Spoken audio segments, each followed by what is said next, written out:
नमस्कार, छत्तीसगढ़ की बात हमारे साथ में आप सभी का बहुत बहुत स्वागत है। मैं हूं आपके साथ अस्मिता।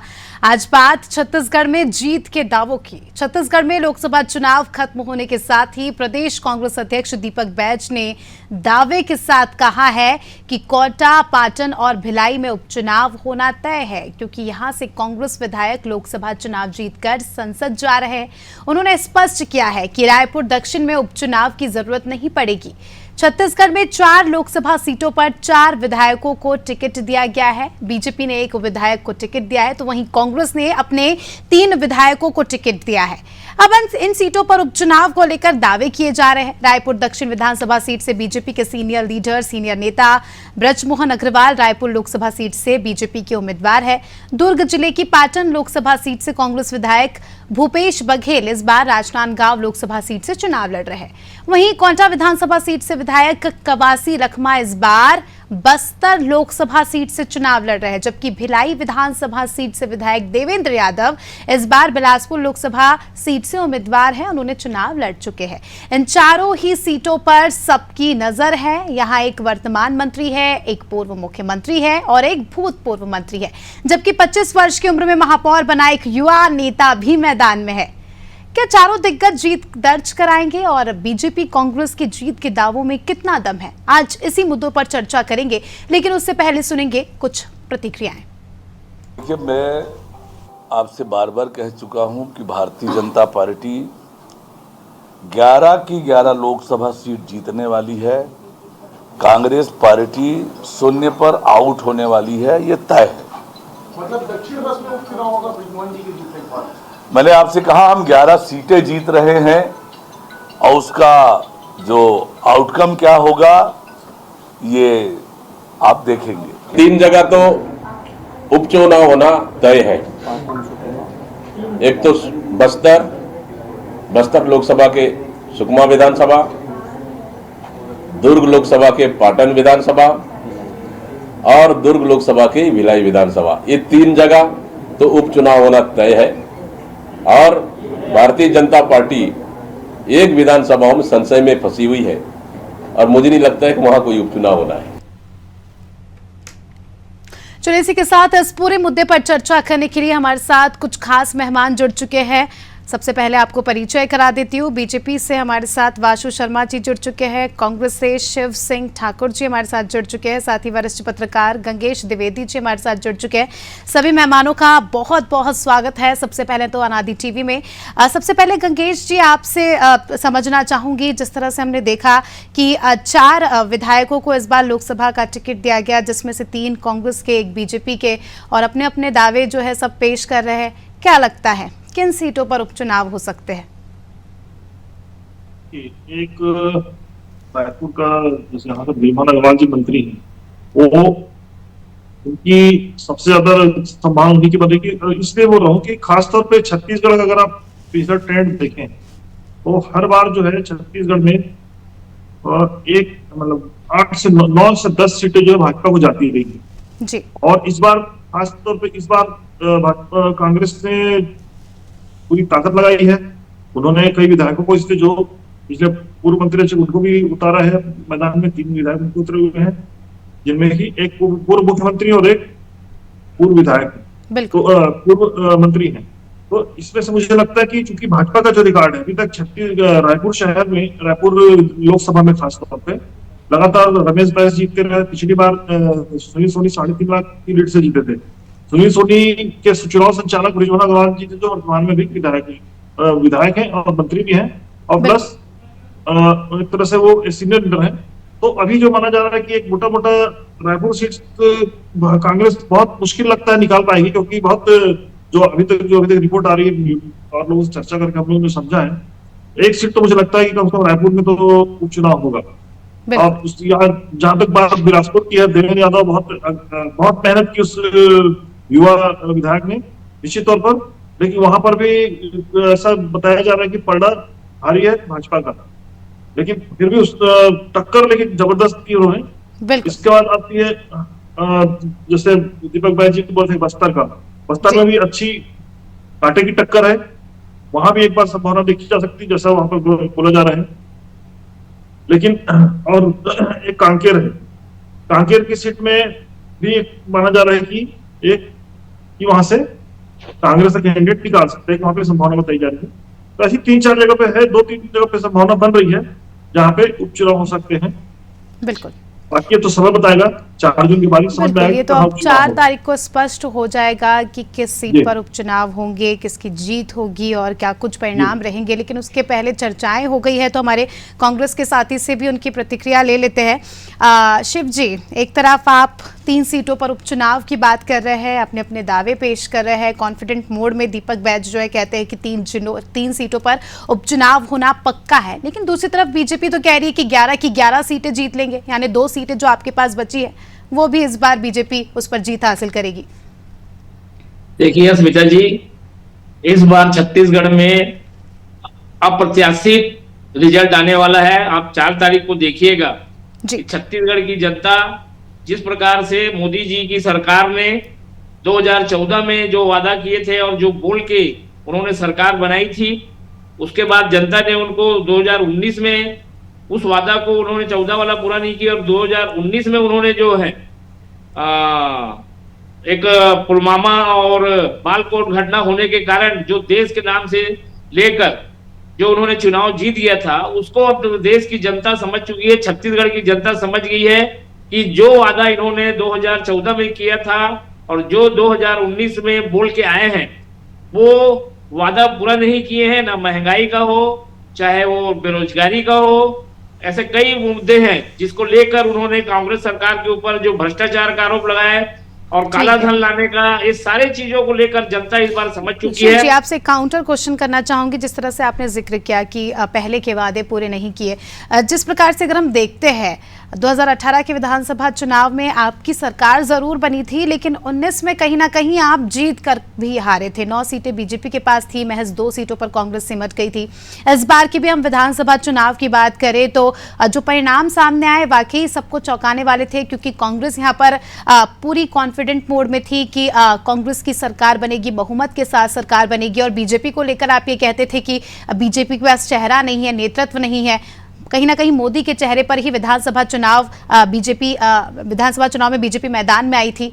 तो कहीं ना कहीं हम कह सकते हैं कि लोग जो है काफी ज्यादा, हम कह सकते हैं कि विश्वास कर रहे हैं बीजेपी पर। तो ऐसे में कांग्रेस के लिए कितना चैलेंज है?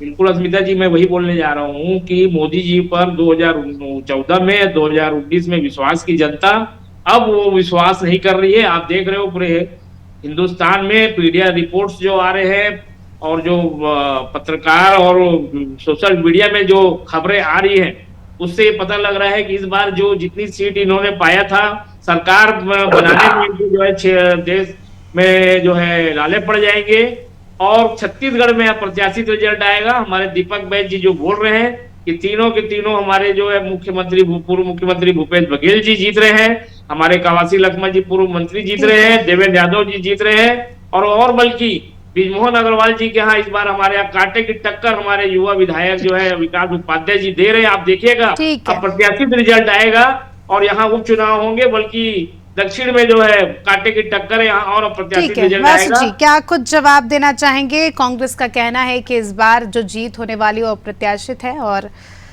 कुल मिलाकर काफी ज्यादा कॉन्फिडेंट है यहाँ पर कांग्रेस। क्या कुछ पॉइंट रखना चाहेंगे? देखिए स्मिता जी, अप्रत्याशित तो परिणाम आएंगे, लेकिन वो कांग्रेस के पक्ष में नहीं आएंगे, वो भारतीय जनता पार्टी के पक्ष में आएंगे। जो 2 सीट इनकी जो पिछली बार जीत गए थे, वो उसमें भी भारतीय जनता पार्टी काबिज होगी और 11 की 11 सीट हम जीत के दिखाएंगे। आपने सही सवाल किया स्मिता जी, ये हमारे कांग्रेस के वक्ता महोदय बिल्कुल सही कह रहे थे। 2014-2019 में मोदी जी के ऊपर जनता ने भरोसा किया, लेकिन 3 महीने पहले आपने सही प्रश्न किया, 3 महीने पहले मोदी की गारंटी में छत्तीसगढ़ में चुनाव हुआ और मोदी को जनता, छत्तीसगढ़ की जनता ने पसंद किया।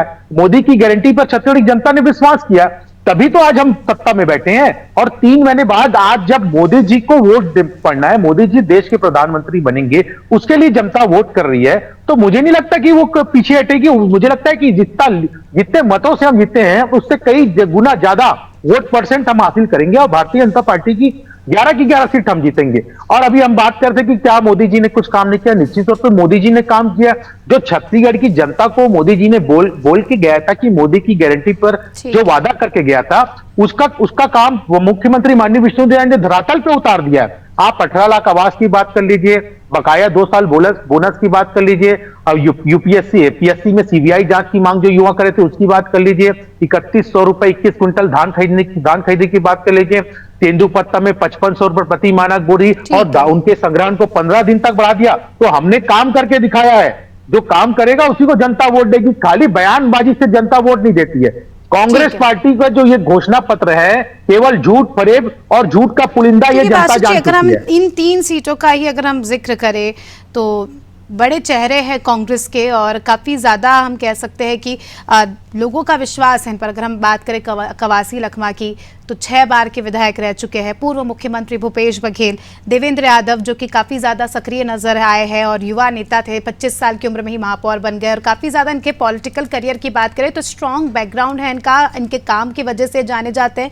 तो बीजेपी को ऐसा नहीं लग रहा कि यहाँ पर चैलेंज है, क्योंकि कवासी लखमा के बनाम जो है महेश कश्यप है जो इस बार पहली बार चुनाव लड़ रहे हैं। तो ऐसे में समीकरण कुछ भी हो सकते हैं। देखिए, चुनाव के समीकरण तो 4 जून को पता, लेकिन हम अपने कामों के आधार पे जो बात कर रहे हैं, हमने जो काम किया है उसके आधार पे बात कर रहे हैं। अब मैं बस्तर लोकसभा की बात करता हूं। बस्तर लोकसभा में कवासी लखमा जी निश्चित रूप से विधायक हैं एक विधानसभा से, लेकिन पूरा ओवरऑल बस्तर लोकसभा की जब बात आती है तो 5 साल तक कांग्रेस की सरकार ने वहां पर कुछ भी नहीं किया। मैंने आपको तेंदुपत्ता का उदाहरण इसलिए दिया, तेंदुपत्ता की ये जो रमन सिंह की सरकार थी वो 1 हफ्ता का संग्रहण तेंदुपत्ता को करती थी। भूपेश बघेल की सरकार बनने के बाद उसमें 4 दिन की कटौती कर दी गई, 3 दिन का संग्रहण होता था। तो जो आदिवासी भाई बहनों को जो उसमें नुकसान हुआ वो जनता ने देखा है। और विकास की बात करें तो विकास तो 5 साल तक बेसिक आधारभूत संरचना बस्तर के अंदर ठप पड़े रही। प्रधानमंत्री मोदी जी ने जो विकास बस्तर के लिए दिया, कई करोड़ लाखों करोड़ रुपए की सौगात मोदी जी ने दी। और ठीक है, जनता ही पूर्व मंत्री भूपेश बघेल जी को हराने के लिए उनके समय उनके कार्यकाल में राजनांदगांव के शासकीय कार्यालयों को दुर्ग शिफ्ट कर दिया गया। ये मैं नहीं कह रहा था, उनके कार्यकर्ता खुद भरे मन से आरोप उनके ऊपर लगा रहे थे। उनके कार्यकर्ता ही खुद नाराज है उनसे, और जनता की बात छोड़िए, कांग्रेस के कार्यकर्ता ही राजनांदगांव में उनसे नाराज है। और आपने बात की जब बिलासपुर लोकसभा की, उनके पास बिलासपुर में कोई नेता नहीं था। दुर्ग के विधायक को उठा के बिलासपुर लोकसभा के लड़ा, वहां के कार्यकर्ता खुद उनके खिलाफ है। भारतीय जनता पार्टी छोड़िए, भारतीय जनता पार्टी अपने कामों में विश्वास करती है और कामों के आधार पर हम कुछ जवाब देना चाहेंगे, क्योंकि एक बात का जिक्र किया यहाँ पर वासु जी ने, अंतर कला का। तो भरे मन से हमने भी देखा था कि पार्टी के कार्यकर्ताओं में नाराजगी देखी जा रही थी, जिस तरह से ऐसा कहा जा रहा था लोकसभा चुनाव से पहले कि कांग्रेस पार्टी के अंदर कुछ ठीक नहीं चल रहा है, कुछ तो है जो भरी सभा में जो है बड़े बड़े मंत्रियों की नाराजगी देखने को मिलती है। देखिए अस्मिता जी, अभी 2-4 दिन पहले, 1-2 दिन पहले मीडिया रिपोर्ट्स में आया है बहुत सारे मंत्री भारतीय जनता पार्टी के पूरा बदला जाएगा, और दिल्ली के जो बड़े बड़े नेता हैं वो मंत्रियों के कार्यों को देख लिए हैं और जो विधायकों के कार्यों को देख लिए हैं। अभी 1-2 दिन पहले पेपर में आया मीडिया रिपोर्ट्स के अनुसार, आप देखिएगा चुनाव के बाद जो शिकायतें आ रही है, कार्यकर्ता भारतीय जनता पार्टी के कार्यकर्ता काफी नाराज हैं, भारतीय जनता पार्टी के बड़े नेता नाराज हैं, जो सत्ता में बैठे हुए लोग हैं भारतीय जनता पार्टी के, वो कुछ काम नहीं कर रहे हैं, जनता इनसे त्रस्त हो गई है। ये अभी कुछ दिन पहले मीडिया रिपोर्ट, पर नाराजगी तो आपके नेताओं की दिखती है भरे मन से। जिला पंचायत अध्यक्ष कुछ आकर बयान देते हैं, कुछ का कुछ हो रहा है। देखिए, वो लोगों ने बयान दिया है, वो उनका व्यक्ति, वो उनको जो है किसी प्रकार का वो उनको कुछ भटकाया जाता है, वो समझ नहीं पा रहे हैं। अभी कुछ दिन बाद समझ में आएगा कि भटकाने से भटक जाते हैं नेता। शिव जी, यही तो विडंबना है कि अगर कोई भटकाएगा, अगर मैं किसी पार्टी के साथ हूँ तो मैं उसके लिए लॉयल हूँ, मैं उस पार्टी के लिए काम करूंगी, ऐसे कैसे भटक जाते हैं नेता? और फिर आप दावा करते हैं कि हम जीतेंगे। स्वार्थ सिद्धि नहीं होता, स्वार्थ चाहते हैं वो, स्वार्थ सिद्धि पूरा नहीं होता है। देखिए, कार्यकर्ता जो होते हैं वो नहीं जाते, वो लोग जो है उन्हीं लोग जा रहे हैं जो कांग्रेस ने जिनको 5 साल दिया है, कुछ ना कुछ पदों में रहे हुए हैं, वही जा रहे हैं। उनको स्वार्थ सिद्धि करना है वहां पे। उनको ये नहीं मालूम है कि वही भारतीय जनता पार्टी के हमारे नेतागण जो मेहनत किए हैं, उन्हीं को अभी मिलने में आज 1 साल 5 महीने से ज्यादा हो गया। केवल ना निगम मंडल की बात कर रहे हैं, बोल रहे हैं कि 1 साल बाद देंगे, तो कुछ बोल रहे हैं कि वो उनको समझ में नहीं आ रहा है। इसलिए ठीक है, स्वार्थ ठीक है। सिद्धि नहीं होने के कारण वहां जा रहे हैं, और वो समझ में आएगा कि वहां पे वहीं के नेता जो मेहनत किए हैं 5 साल, ठीक है। उन्हीं लोगों का पेपरों में और मीडिया चलिए, रिपोर्ट में देखना आपको आ रहा है दिलचस्प कि उन होगा, लोगों को लेकिन नाराजगी अगर किया अंदर तक ही रहे तो ठीक हो रहती है, क्योंकि वो बाहर उभर कर आती है तो सत्ता पक्ष भी हमलावर हो जाता है, जनता भी सवाल करती है। गंगेश जी, आपसे समझना चाहूंगी, 3 बड़े नेता इस बार जो है चुनावी मैदान में है, विधायक है अलग अलग सीटों से। इस बार इनकी साख भी दांव पर लगी है, जिस तरह से हमने देखा। अगर इनके अलावा अगर बात करें दीपक बैज, जिस तरह से विधानसभा का चुनाव वो हार गए थे, तो इस बार लोकसभा में कहीं ना कहीं पार्टी ने उन पर विश्वास नहीं जताया। क्या लगता है, अगर परिणाम कुछ विपरीत आते हैं, जिस तरह से कांग्रेस दावा कर रही कि जीतेंगे, अगर ये नहीं जीत पाते हैं यहाँ से, तो क्या इनके पॉलिटिकल करियर पर इसका असर पड़ेगा? क्योंकि जिस तरह से हमने देखा विधानसभा में भी परिणाम सामने आए, दीपक बैज जैसे चेहरे हार गए, और कहीं ना कहीं कॉन्फिडेंट यहाँ पर काफ़ी ज़्यादा लो हुआ है पार्टी का। तो अगर परिणाम कुछ उल्टे आते हैं, विपरीत आते हैं, तो क्या कुछ प्रभाव पड़ सकता है इन चेहरों के पॉलिटिकल करियर पर? देखिए, खासतौर पे कांग्रेस में अगर देखें तो देखिए, पिछली बार 68 सीटों पे विधानसभा जीत कर आई थी कांग्रेस, उसके बावजूद भी केवल 3 सीट लोकसभा लेके आए, और उसके पूर्व 10 सीट थी भाजपा के पास 2014 के चुनाव में। तो कांग्रेस उस समय केवल 2 सीट थे, केवल 1 सीट का इजाफा कर पाई थी कांग्रेस। 68 सीट विधानसभा में आने के बावजूद बम्पर सीट विधानसभा आई, लेकिन लोकसभा में वापस बीजेपी रिपीट हुई।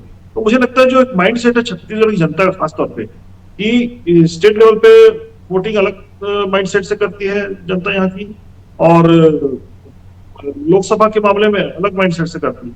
अभी तक के ट्रेंड में ये दिखाई दे रहा है कि ज्यादा रुझान जनता का भाजपा की तरफ ज्यादा है, क्योंकि मुझे लगता है कहीं ना कहीं मोदी की गारंटी और इधर न्याय पत्र जो है भाजपा कांग्रेस का, दोनों के बीच में कहीं ना कहीं मोदी की गारंटी भारी पड़ती नजर आ रही है। इसलिए ज्यादातर जनता जो है भाजपा के पक्ष में वोट करती आ रही है छत्तीसगढ़ खासतौर पे। तो ऐसी स्थिति में अगर कांग्रेसी अगर हारते हैं, हालांकि देखिए 4-5 सीटों में उन्होंने काफी कड़ी टक्कर देकर रखी हुई है, लेकिन अगर उनकी हार भी होती है तो मुझे नहीं लगता कि बहुत ज्यादा उनके पॉलिटिकल कैरियर में असर आएगा, क्योंकि ये ट्रेंड ही है, सबको मालूम है कि भाई माइंड सेट जो जनता का इस तरह का रहता है, और उनको मोटा मोटा ये लगता है कि भाई केंद्र में हो सकता है कि भाजपा की सरकार बने, ये ज्यादा माइंड सेट लोगों के दिमाग में, या ये मतलब परसेप्शन है। तो मुझे लगता है बहुत ज्यादा असर पड़ेगा। एक बात है कि कांग्रेस ने भी जो नया पत्र में खासतौर पर महिलाओं के लिए जो घोषणा की है, लक्ष्मी योजना, 1 लाख साल भर का 1 लाख बनाम 10,000। देखिए, इस बार जो भाजपा है उसके पीछे एक बार माना जाता है कि महतारी वंदन योजना जो महीने के 1,000 रुपए देने वाली योजना थी, उसका बड़ा असर रहा, इसलिए विधानसभा में कांग्रेस जीत कर आ गई।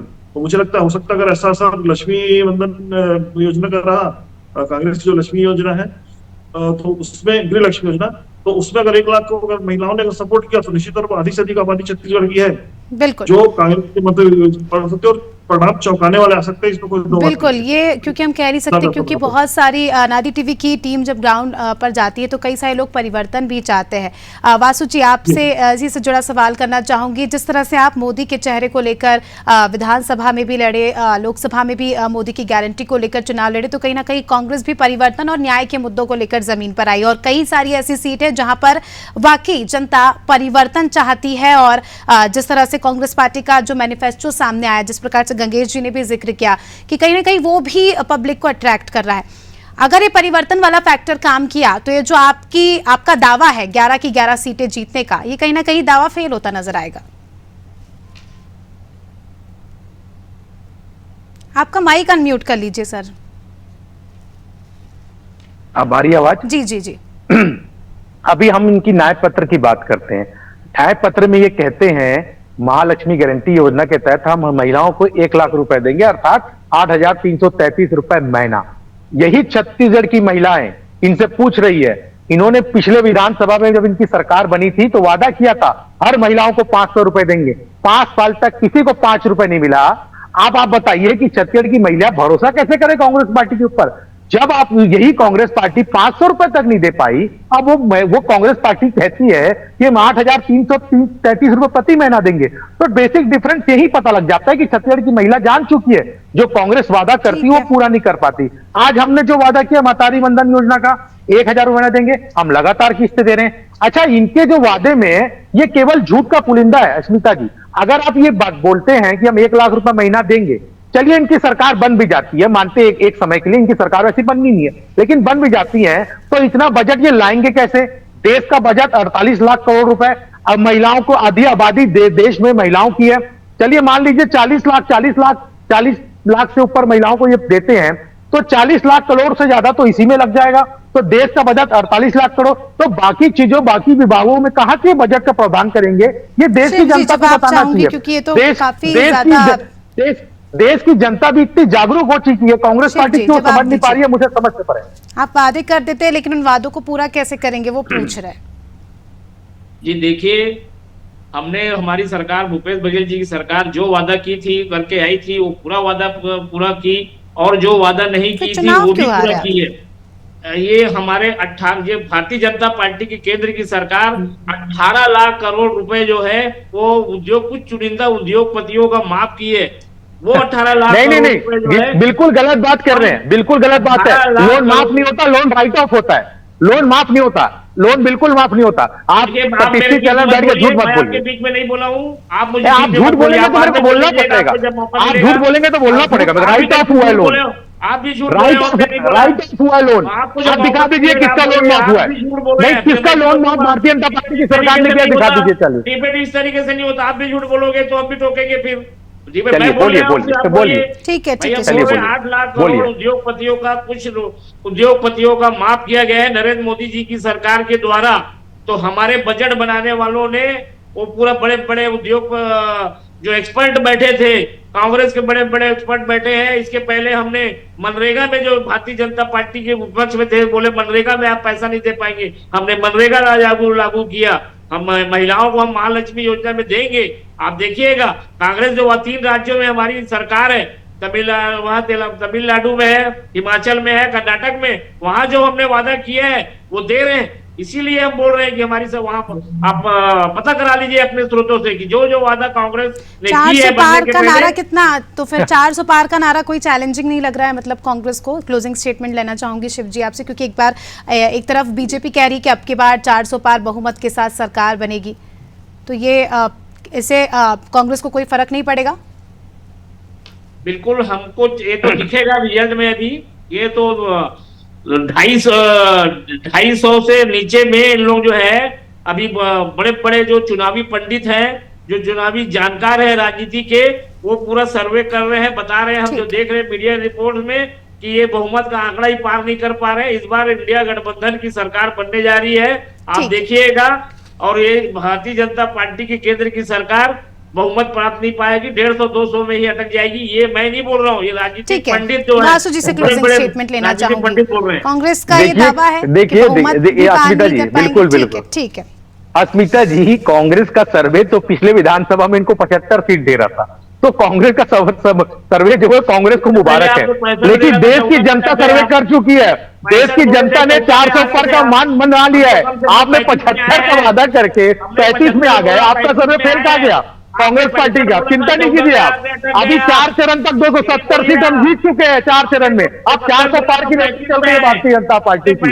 कांग्रेस पार्टी का हालत खराब है, 50 सीट नहीं जीत रही है देश के अंदर, और आप सरकार बनाने की फिराक में। चलिए अब ये तो देखना दिलचस्प होगा, 4 तारीख ज्यादा दूर नहीं है, 4 तारीख को स्पष्ट हो जाएगा कि किसके सर पर जीत का सेहरा सजता है। और जो दावे आप कर रहे हैं 400 पार के, और वो भी जो है अपने अपने दावे पेश करें, इन दावों का क्या होगा ये 4 तारीख को स्पष्ट हो जाएगा। फिलहाल इस चर्चा में इतना ही।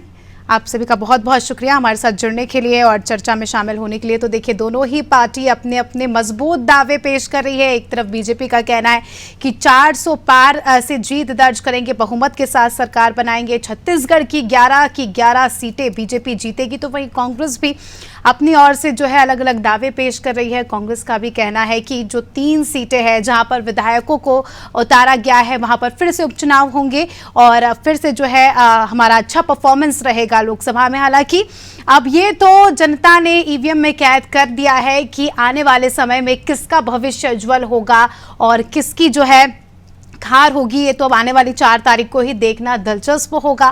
फिलहाल छत्तीसगढ़ की बात में इतना ही। दीजिए हमें इजाजत। देखते रहिए अनादि टीवी। नमस्कार।